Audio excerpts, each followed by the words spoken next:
Hello, I'm Frank Hanaway, and welcome to Big Journey, Small Steps. Well, you can see from the title of the video, I thought today I'd address what's coming up for me now that Mom's passed away. I think I've been really busy. There's so much to do. I'm getting the house ready to sell. I'm going through old papers. I'm going through old pictures. This house we moved into in 1963 on September the 3rd, as a matter of fact.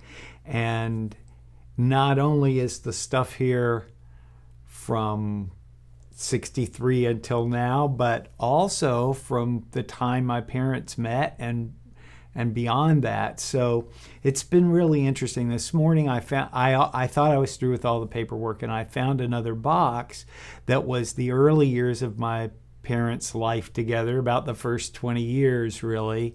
And it was so interesting. The first house we lived in on this property, my grandfather, my mother's father, built it, and it cost $3,000. And I found the mortgage this morning, and I forget what they paid, some very small amount of money, but my dad wasn't making very much money. I think his income tax one year was $7,000 or something, but that wasn't poverty in those days, in 1950.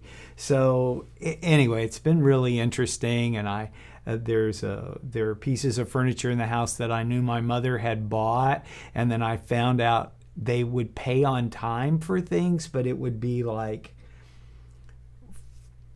50 cents a week or $4 a week or something like that. And when you'd see what things cost, it wasn't what a tank of gas costs now. So it's been really interesting going through, and some sweet letters. I'll share this with you. When my brother Arthur was diagnosed with Down syndrome, in those days it was called Mongolism. In fact, a nurse, my mother saw where a nurse had written down under diagnosis mongoloid idiot, and that was a medical term in those days. So a lot of times we look down our nose at political correctness, but can you imagine having your baby diagnosed as a mongoloid idiot? It's horrible to think about. And so the papers, my mother and father wrote to the Mayo Clinic and to see if there was anything that could be done.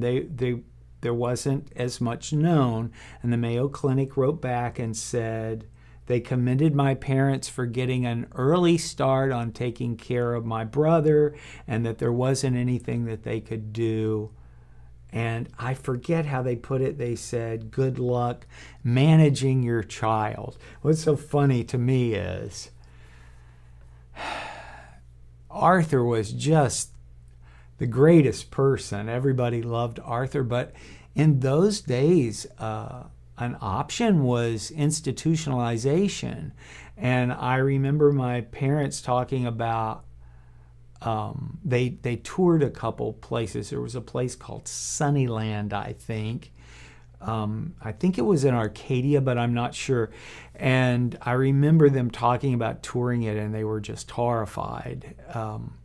And so my brother stayed with us, which was wonderful, and had every opportunity. That's the kind of people my parents were. They solved problems. So that's been really sweet to see. I was freaked out for a minute. There's just so much work to do. It's hard to describe. My plans are, for those of you who are interested, my plans are to sell this house and to move into a house in Tampa. I like to live in Tampa. The traffic in Riverview now is just horrible. It's much easier to live on a day-to-day basis in certain neighborhoods in Tampa than it is out here. And so that's what I'm going to do. I had originally thought I would just go ahead and move back to Atlanta, but there are people here who need me. and so I want to stay here. I've been overwhelmed by the amount of love and support that I've received, and so many wonderful things I've heard about my mom. We were very fortunate. And I say that after having had 6 years of caring for an Alzheimer's patient. We were fortunate in that during that time period. My mother never became aggressive. She never wandered. She was never suspicious. She was never really anything but stubborn and sweet, which is what she was her whole life.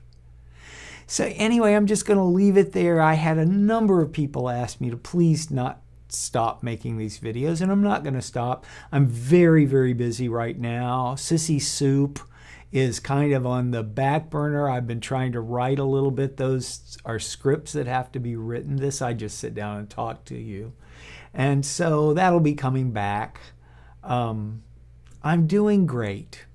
I'm doing great. I'm rejoicing in the life that we had here. So thank you for spending time with me today. From the bottom of my heart, I'd like to wish you peace and joy.